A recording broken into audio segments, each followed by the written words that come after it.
cover the entire side of the house. These little tiny worms, and you'd have to spray them down, and they would all come down, and just little inchworms that covered the whole one side of our house, and that was pretty weird. But so then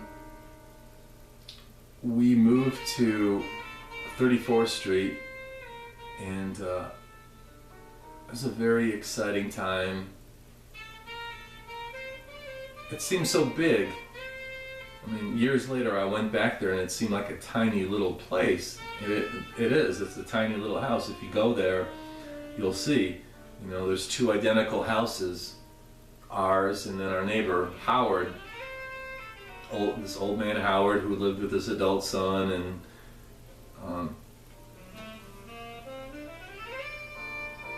but it seemed huge to me, and I got my.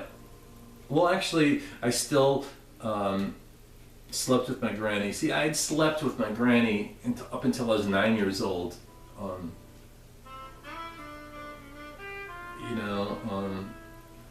And finally, when I was 9 years old, I demanded my own bed. You know, I wanted to grow up, and so she got me this little cot and put it in one corner of the room, and her bed was in the other corner of the room, and I was so proud of that. And right around that time, my Uncle Paul, who was in the Marines, had got me my first new record player. It was like a little suitcase again, but it was plastic, and I opened it up and it was brand new, and I remember the smell being brand new, and it was very exciting, and I would sit and listen to that record player and play with this the stretch monster. It was like a little green monster about that big, and you would stretch it and it would stretch back into shape, but you know, you could pull it and stretch it, and it was a 70s toy at that time that was popular, filled with some kind of, I don't know, some kind of jelly or whatever, but you'd stretch it and it would go back.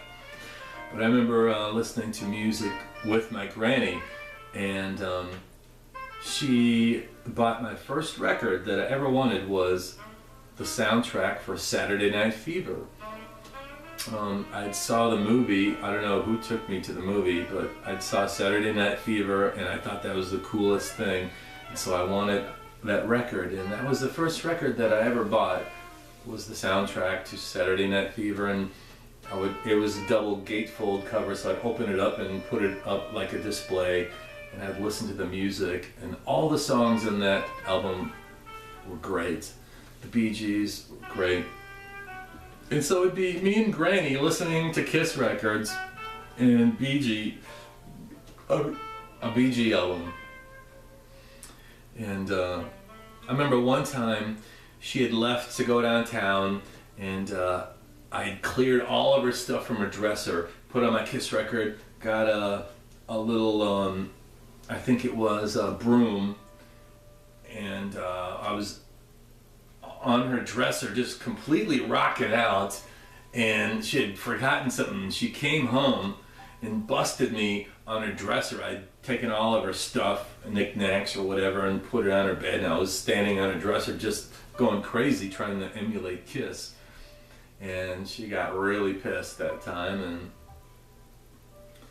but yeah, so we shared a room for the longest time, and my brother was across the hall in the other room, and it seemed like we always had an uncle or an aunt coming and going or staying with us for short periods of time.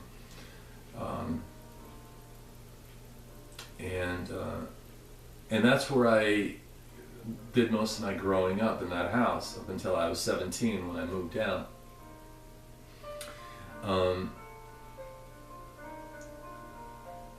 And I went to Laura Ingalls Wilder.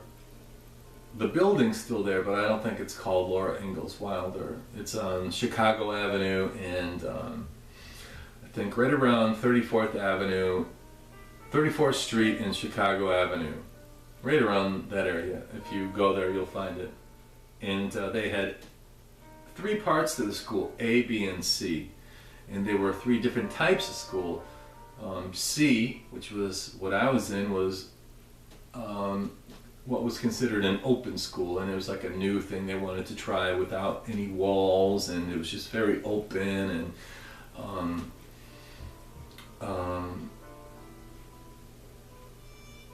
so that's where I went to elementary. And my best friend at the time was Paul Emery, and I remember they lived on the next block down the alley, and he was my best friend for a long time, me and Paul, and he had some older brothers named Ward and I believe John. And I was so afraid of Ward. He was like probably 19 and very tall, and he had a big booming voice, and he always called me, Connor, and I was very scared of him, but I liked him at the same time. I thought he was cool, but he always scared me a bit. And I remember his mom would always be smoking, and a little skinny lady, and she's very nice, and they had a big gray house. It was like a 3-story house, very tall and big, and I would sleep overnight at his house, and he'd sleep overnight at my house, and we were best buds. One time we had found one of the other little neighborhood kids, his last name was Tweet. He had a sister named Sharon Tweet, I don't remember which, but he had told us about this porno collection that his dad had in the garage, and after he showed us all these dirty magazines, we were like, wow, let's go back there and open the garage and take this stuff. So we did. We went back in there, and we had put all these hardcore porno magazines and books, like little books that were filled with just the raunchiest, hardcore sex books, you could imagine. And we put them in these two grocery bags, paper bags, and we were running down the alley. And I remember one bag broke, and all these porno magazines went flying all over, and we started scooping it up and carrying it, and we're dropping porn, trying to grab all this stuff because it was just like so new.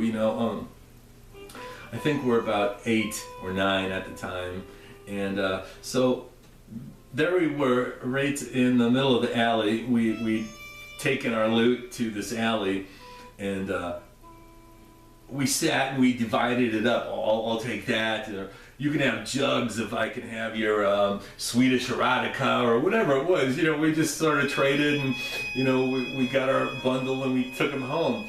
And up until that point, I really hadn't been a reader, but so I would, these little novels that were just hardcore porn novels.